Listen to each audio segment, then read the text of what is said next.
How long does it actually take to get good at running? 3 months? 6? A year? When I first started running, I wanted the answer to that question so badly. Honestly, I'd be lying if I didn't tell you that I'm still hoping for some form of a cheat code. And if you're watching this video, you're probably wondering when you're gonna start seeing actual results. Maybe you have been running for a while and you're wondering, why the fuck am I still struggling? In this video, I want to break down what getting good actually means, what realistic progress looks like, and the 3 stages every runner goes through before getting good. If you're new here, I'm Gabby. I started running in 2022 with no athletic background, and somehow I've managed to get first place in 2 half marathons and first place in multiple 10Ks. I make realistic running content for people who didn't necessarily grow up athletic, but every beginner is welcome. If that sounds interesting, please subscribe.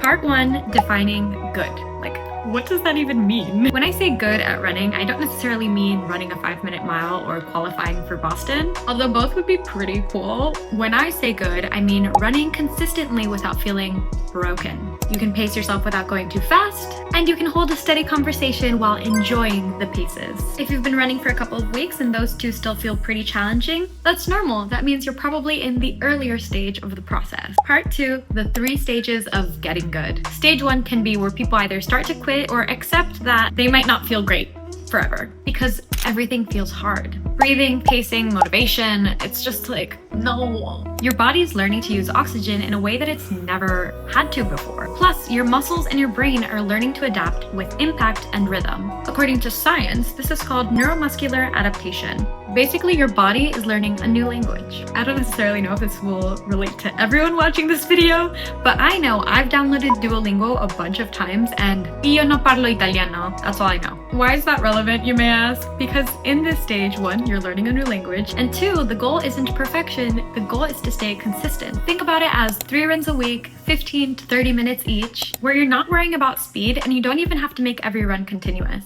In these stages, you're trying to build a routine and a habit, so all you need to focus on is showing up for yourself, because the less you show up, the more you're gonna forget that you have the app and then you never open it again. Then we have stage 2. The progress phase. That's usually from months 2 to 4. This is where running starts to click.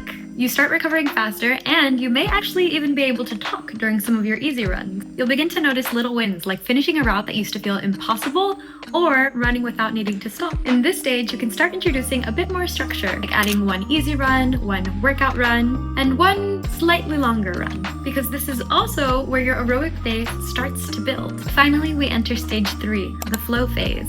Months 5 and so on is where you start to feel like an actual runner. Your body's adapted to the rhythm, your breathing matches your stride, and even though you might not necessarily be a pace master just yet, you will start craving that post-run feeling. This is also where the progress you've already built on starts to stack up. You can now focus on speed, race goals, and longer distances. In this stage, it's no longer about just getting good, it's about how good can I get? And ironically, once you reach this stage, you realize that there's no real end post. I used to dream about breaking a 2-hour half marathon, and now I want to see if I can push for 1:30. Like, that's insane behavior coming out of my mouth. It's a long way to go. I think with some dedication and some hard-earned miles, I can get there. Really, the best part about running is that it doesn't matter at what point in life you start. If I started running in high school or in middle school, absolutely, I would have some form of an advantage. I'd have that muscle memory to get even faster. I've only been running for almost 3 years, and I don't feel like I'm late in the game. If you're in your late 20s or 30s, you have more time that can be prioritized towards running, so I don't necessarily think you're entirely at a disadvantage versus a 17-year-old in high school who has to study and go to class and apply for college and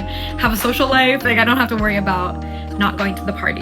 You know what I mean? Which brings me to part 3, the timeline. What I think is realistic. Here's what I've noticed both personally and from the runners that I train with. 1 month in, you're building tolerance to what feels difficult. 3 months in, running starts to feel familiar and you can go longer without stopping. 6 months in, you've built endurance and rhythm. 1 year in, you're officially good at running and you can start chasing some difficult paces. Naturally, there will be outliers. People that have an athletic background might be faster sooner rather than later, and people that have 0 background might take a little longer. In either case, I'm here to cheer and support every single one of you because I get having limitations. Trust me, I had knee surgery when I was 17. That is absolutely like having a forever crutch. But if I let that way of thinking consume me, I would have never gotten this far. Because getting good, and I mean my version of good at running, is not primarily from genetics. Getting good is about stacking boring, consistent runs, weeks over time. To me, a good runner isn't necessarily just someone that classifies in the Olympic. To me, a good runner is someone that can still be doing marathons and half marathons way beyond their 70s. It took me 6 months to realize that I didn't hate running. It took me 1 year to realize that I was training wrong the whole time. But once I noticed, it only took me 2 months to pivot and feel much more confident. And hopefully I can inspire at least some of you to keep going and keep pushing past those stages. If any of this helped, please don't forget to like, comment, subscribe. I'm rooting for every single one of you and I cannot wait for the next race. By the way, I'm sorry if you could see Kiki's ears this whole time. She was having a complete cry attack while I was filming this video, so she participated. Okay, bye!